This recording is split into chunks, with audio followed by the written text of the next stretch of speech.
Hi guys. Big boss 7 അവസാന ഘട്ടത്തിൽ എത്തി നിൽക്കുന്ന സമയത്ത് നമുക്ക് ഒരുപാട് കാര്യങ്ങൾ അതിൽ നിന്ന് മനസ്സിലായിട്ടുണ്ട്.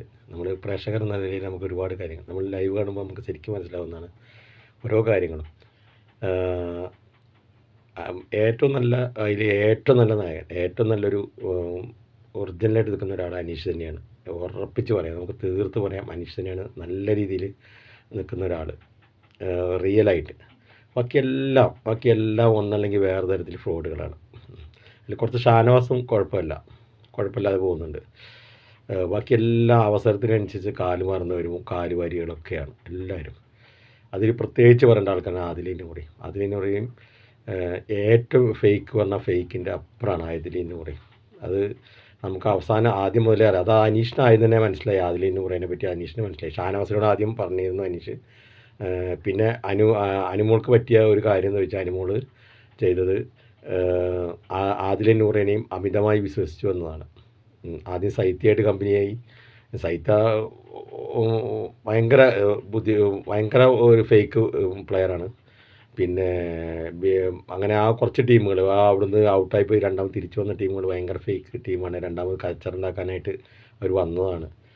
പക്ഷേ അനുമോൾക്ക് പറ്റിയതെന്ന് വെച്ചാൽ അനുമോൾ നല്ലവരെ തിരിച്ചറിയാനുള്ള കഴിവില്ലായ്മ അനുമോൾക്ക് നല്ലതുണ്ട്.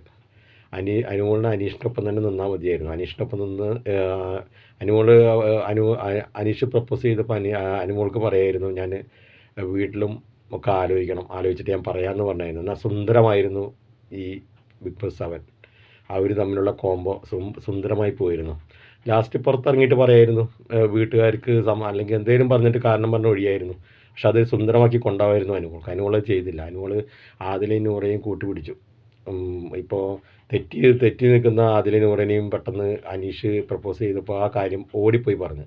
അനീഷ് ആരോടും പറഞ്ഞില്ല. പക്ഷേ അനുമോൾ പറഞ്ഞ് ഷാനവാസിനോട് പറഞ്ഞ് അവിടെ ഒരു കൊളാക്കിയത് അനുമോൾ ചെയ്തു. അതൊക്കെ അനുമോൾ ചെയ്ത ഏറ്റവും വലിയ. പിന്നെ എന്ത് ഇത് കിട്ടിയാലും അപ്പോഴും ആദിലേക്ക് അല്ലെങ്കിൽ നൂറയ്ക്ക് കൊടുക്കാൻ അനുമോൾ മനഃപൂർവ്വം നോക്കി. അത് അനുമോൾ കളിച്ച കളിയാവാം, അവരെ വോട്ട് കിട്ടാനുള്ള ഒരു കളിയാവാം, അത് അങ്ങനെയും വരാം. പിന്നെ ഇപ്പോൾ നമ്മൾ മൊത്തത്തിൽ നിന്ന് വിലയിരുത്തുകയാണെങ്കിൽ ജയിക്കാൻ സാധ്യത അനുമോൾ തന്നെയാണ്. കാരണം PR-ൻ്റെ നല്ലൊരു ബലം അനുമോൾക്കുണ്ട്, നല്ലൊരു ശക്തി അനുമോൾക്കുണ്ട്.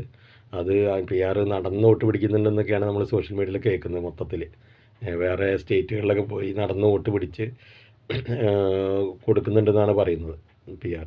കാരണം അവർക്ക് അഡ്വാൻസ് മാത്രമേ കിട്ടിയുള്ളൂ, ബാക്കി എമൗണ്ട് അനുമോൾ വന്നാലേ കിട്ടുകയുള്ളൂ എന്നാണ് പറയുന്നത്.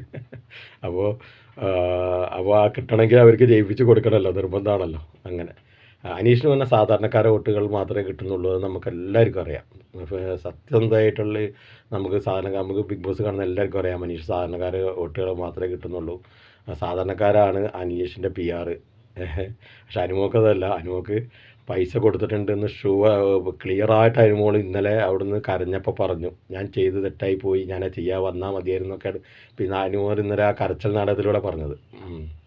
അപ്പോൾ ജയിക്കാൻ പോകുന്നത് മിക്കവാറും അനുമോൾ തന്നെയാവും. പക്ഷേ ബിഗ് ബോസ് ഈ കാര്യത്തിൽ നല്ലൊരു ശ്രദ്ധ വേണമെന്ന് തന്നെയാണ് എനിക്ക് പറയാനുള്ളത്. കാരണം ഇത് കണ്ട് വിലയിരുത്തി വോട്ട് ചെയ്യുന്നതും കാണാതെ വോട്ട് പിടിക്കുന്നതും ഒരുപാട് വ്യത്യാസമുണ്ട്.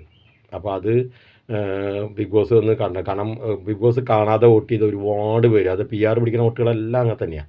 ബിഗ് ബോസ് കണ്ട് വിലയിരുത്താതെ ചെയ്ത വോട്ടുകളാണ്, അതായത് ഫേക്ക് വോട്ടുകളാണ് ഫുള്ള് അനുമോൾക്ക് വന്നിരിക്കുന്നതെന്നാണ് നമുക്ക് തോന്നുന്നത്. കാരണം അനുമോൾ ഇന്നലെ തുറന്നും കൂടി പറഞ്ഞിട്ടുണ്ട് PR ഉണ്ട് എന്നുള്ളത്.